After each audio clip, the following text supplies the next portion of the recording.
This is the lecture for European history for Thursday, the 27th of January, 2022. If there was an anthem for the left's idealism, in the modern age anyway, it's by the former Beatle, John Lennon. Oh, no. Please make sure you have your notes out.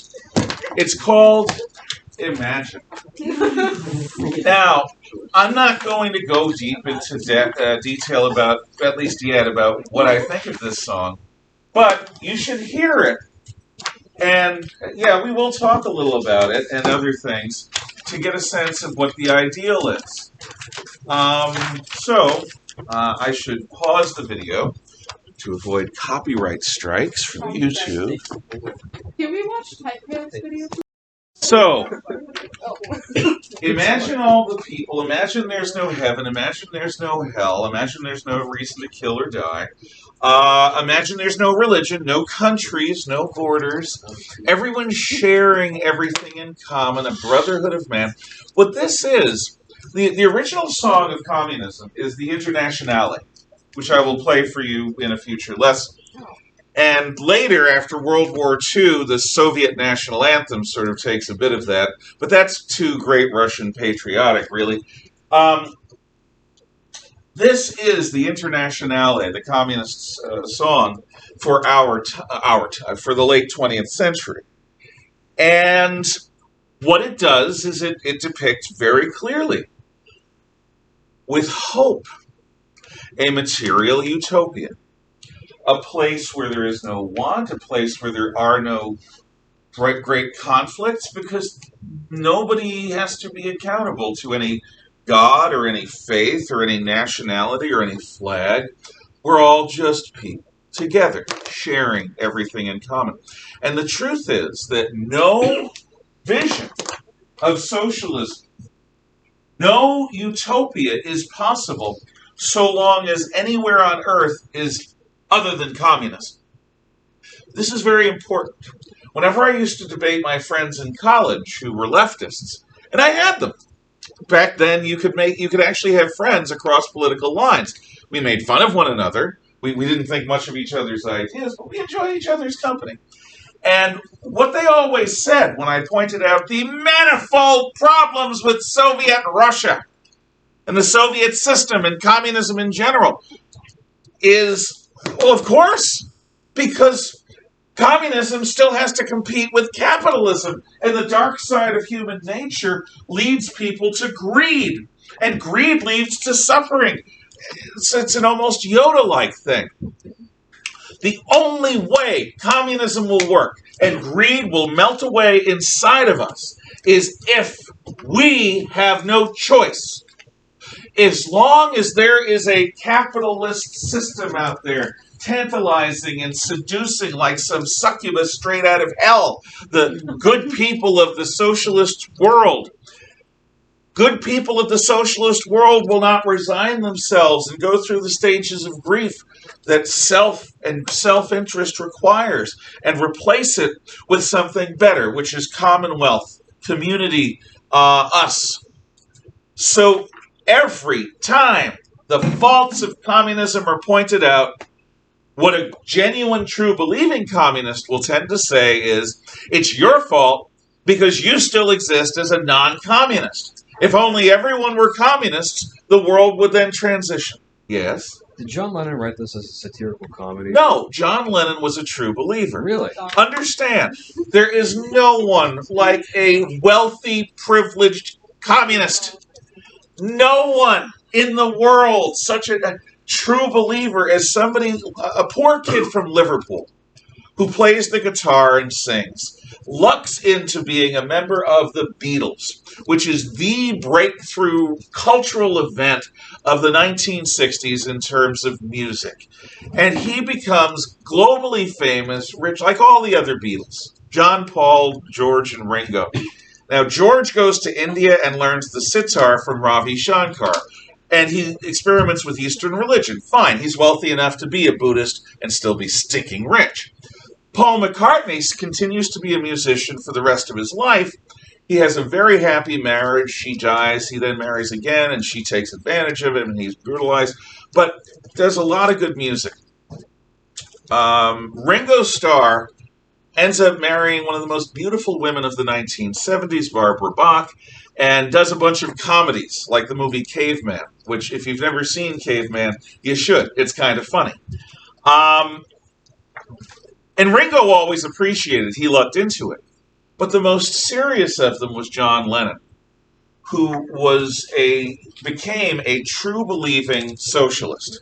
He married a Japanese woman named Yoko Ono, who is given credit by most people of that era for breaking up the Beatles.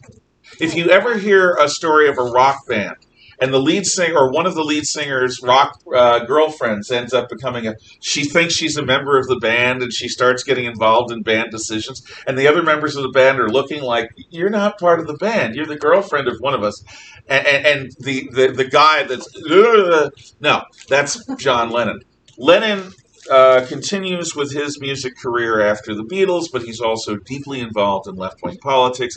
This was an anthem. This was not satirical. This is what he really believed. Quickly, because there's more I want to show you. Haley! Surf's Up. I was trying to remember what I was Okay. saying. So did you say, what was the town he's from? Liverpool, England. He's a Liverpudlian. Okay, so there's a show Yes. on, I think, Netflix, and it's called Surf's Up.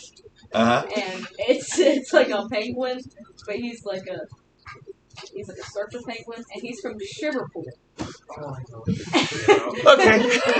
And I was like, Liverpool sounds like a real place. Yeah, well, no, Liverpool is a real place. Watch it, highly recommend.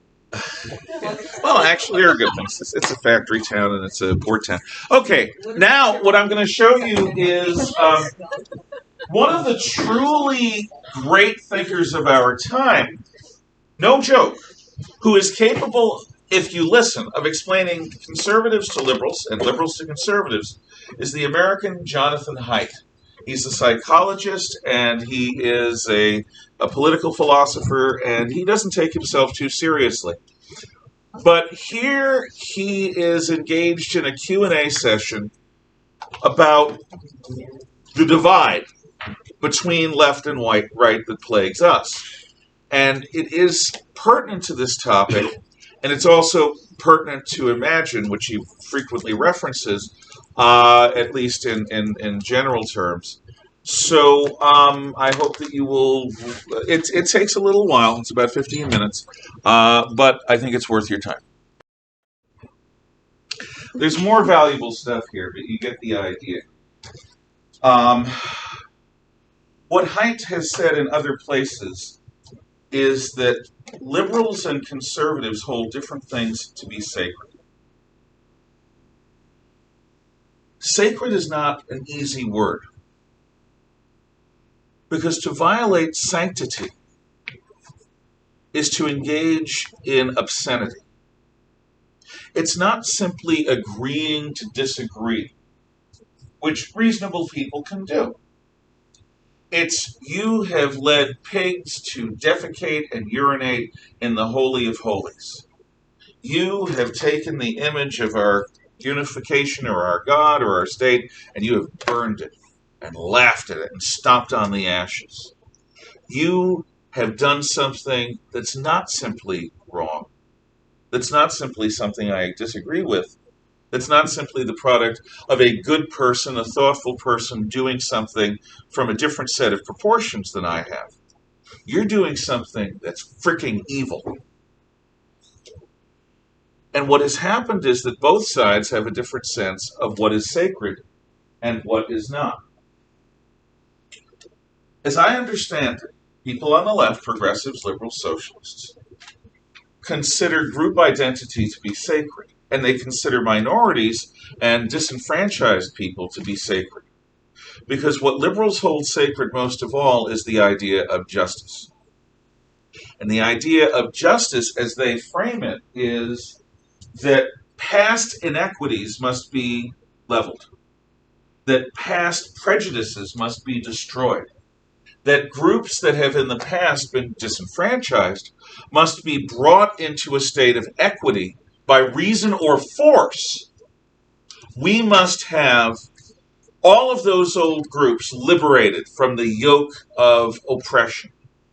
So to a leftist, making jokes about homosexuals, or making jokes about women, or about feminists, or about conservatives, or about whatever, doesn't make any sense. In fact, what you're doing is you're spitting on a cross.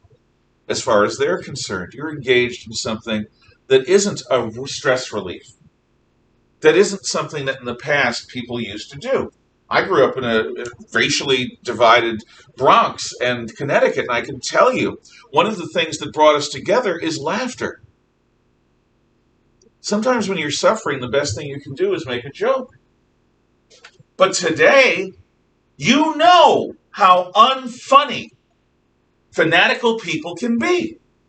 How dare you make a joke about that? No one in their right mind would make a joke about black people or handicapped people or women people or LGBTQ people or any. How dare you? And it's not just a Greta Thunberg, it's a enraged sort of thing. How dare you violate the terms of our common humanity and be obscene? Conservatives have different notions of what's sacred. One of the notions is fairness. To a conservative, what fairness is that you give everyone a relatively level playing field to compete on.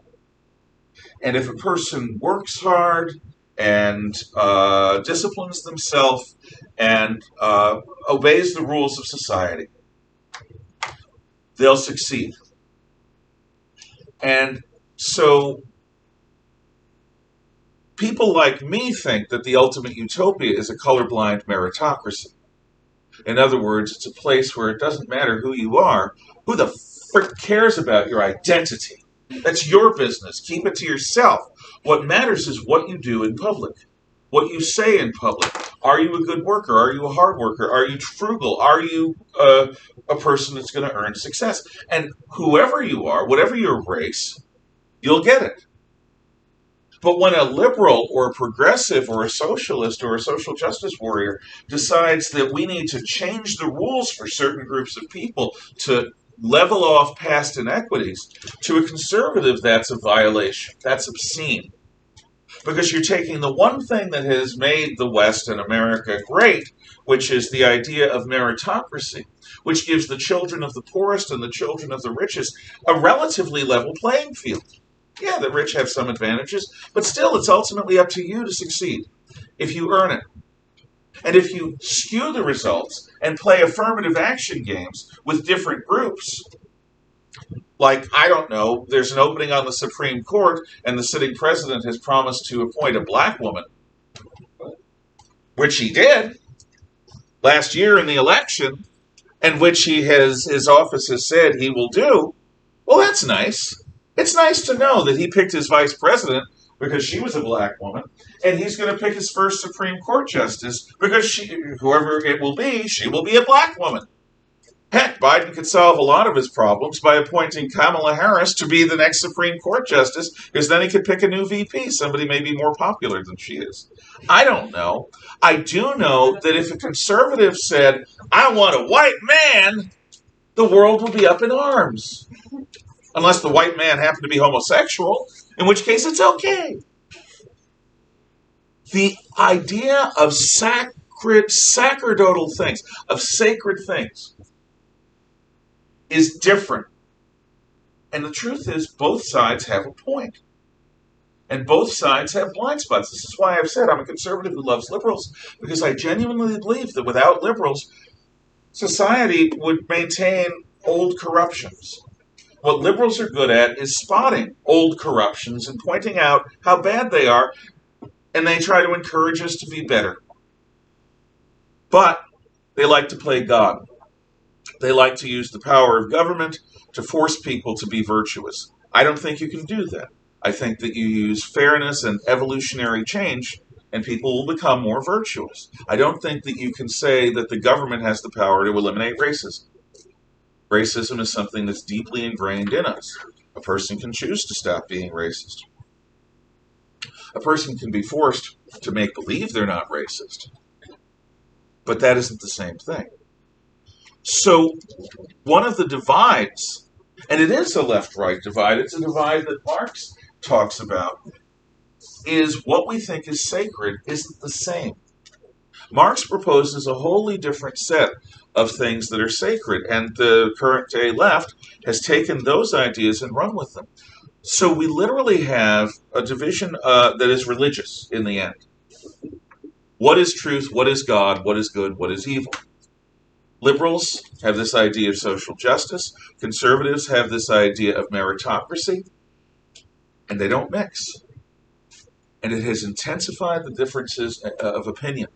From mere, well, okay, we're both, hey, you're a good guy, I'm a good guy. We can agree to disagree and still respect one another, to you are the worst thing since Satan. And that's not good.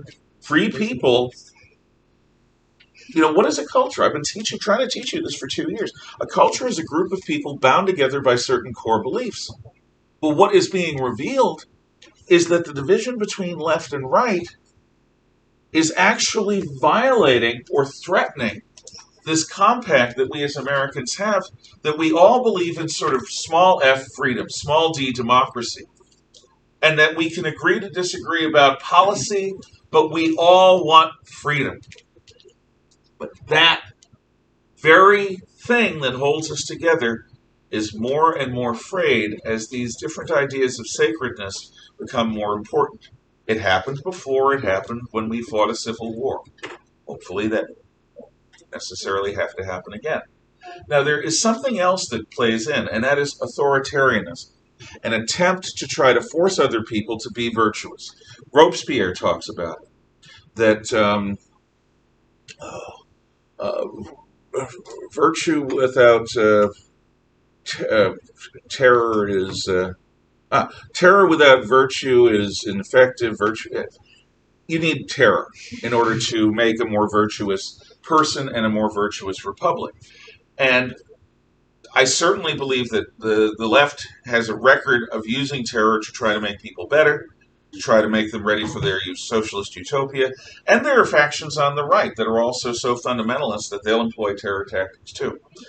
But I think it's more of a left-wing thing, but that's me. Anyway, what you're about to see is an excerpt from the great Gutfeld show on growing authoritarianism. Now, this is from a right-wing point of view, and he employs some adult humor. So you certainly can disagree with how he says things, and maybe even what he says. But what he's talking about here is something that when you add to the different ideas of sacredness really creates a nasty cocktail. And that is encouraging people to be authoritarian towards one another. Remember, when the Jews were persecuted on Kristallnacht, it wasn't strangers that did it to them. It was their neighbors. It was people that they had decades of relationships with. So this, what he calls authoritarianism, is the way of turning neighbor upon neighbor and citizen against citizen. We'll talk about that. The heart of why I showed that last bit is that there's a part of human nature that enjoys being a tattletale. There's a part of human nature that enjoys being a hall monitor. Now, hall monitors are necessary, I suppose, in elementary school, and as a teacher, I can tell you that there have been times when students have kept things quiet that they shouldn't have because they involve sexual assault or real assault or extortion or some really nasty criminal stuff, not to mention drugs. But beware of turning civilians loose on other civilians. Anti-gun people are very quick to point out that the Second Amendment mentions an organized militia with the implication that an organized militia will train people how to properly use firearms. Now, I actually believe that you shouldn't carry unless you know what the heck you're doing with your gun. I really believe that. And I carry everywhere except here. I think that it's reasonable to assume that most human beings who don't work with people in leadership positions don't know how to handle people.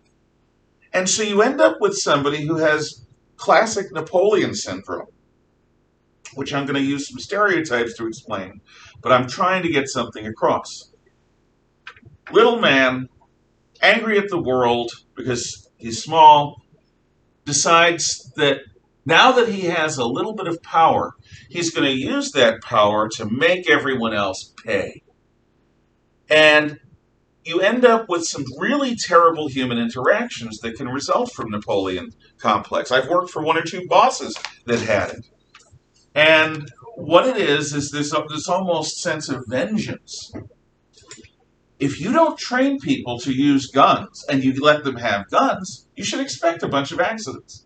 If you don't train people and choose people who actually have the psychological wherewithal to be leaders without being tyrants, you should expect tyranny.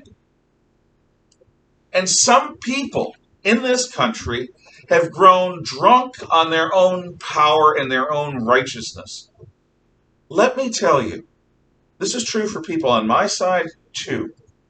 If you ever feel like you are literally acting in God's name and speaking for the Lord, and you're doing everything right, and you're cleansing the Augean stables just like Hercules did, you're like the scrubbing bubble that cleanses the world, watch the hell out, because you are in a moment of unreflected upon hubris. The Greeks know what happens to people who have unreflected upon hubris. Nemesis. Everyone has feet of clay. Everyone is imperfect. No one has all the answers. And when you give little people who have access to grind power over their fellow men and women, they're going to do nasty things with it. And so you have people who disinvite family members to Thanksgiving because they're not vaxxed or they don't wear masks or because they do vax. Yeah, there are nut jobs on my side who say, oh, you got the jab? Yeah, hell with you. No, it's a private decision. And you don't know my medical history, and God willing, you never will. You don't know what's behind my choice to get vaxxed, which I did. A degree of humility, a degree of love, a degree of generosity or grace goes a long way. But when you think the other side's violating sacredness, it's much easier to just demonize them.